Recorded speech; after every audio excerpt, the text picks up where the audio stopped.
How long have you been with your family and friends? What about the time your attention was on a smartphone? How much time do you dedicate to you? How many neighbors do you know in the street and your neighborhood? Do you know how it's made what you consume? Do you know what is made of the things you consume? Are your actions in line with your personal values? What are your desires?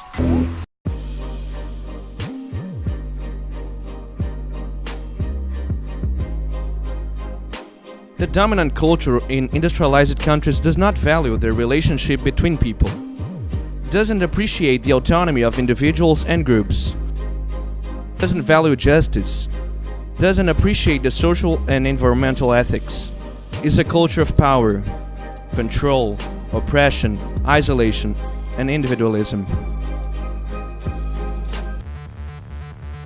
With the industries, the production lines were born.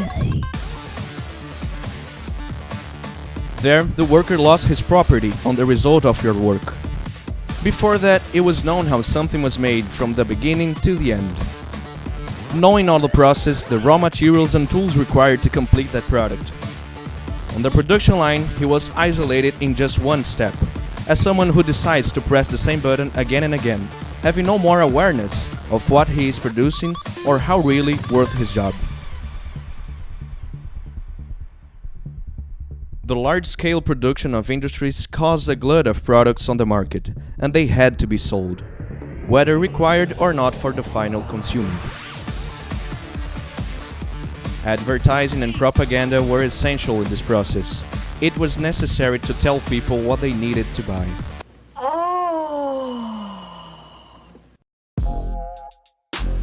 Through advertisement broadcasts, the alienation of labor extended to all sectors. Ads started to say how to live, what you like, what you don't like, where to work, what to do in the spare time, how to express, how to relate with others, what to eat, what not to eat, how to think, how to be you.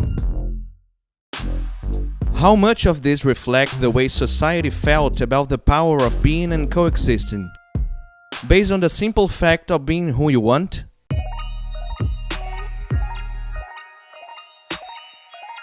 Saturated by this routine bombardment of a reality makeover, the button of time, pressed without hesitation, was impunity.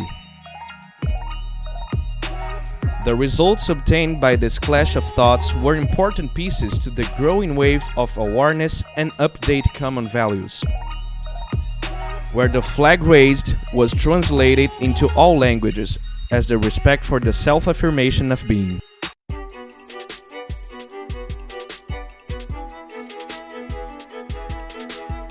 The Cultura pós-Ruptura is the emergence of a new culture created consciously, deliberated and participatory. In this process are valued different speeches and worldviews that enrich this new culture, for it to be a more faithful representation of the society's building. It's a reflection of people who are more aware of themselves and their surroundings, most active in spaces in which they find themselves and who work together, so that others can have a more participation and autonomy over their lives.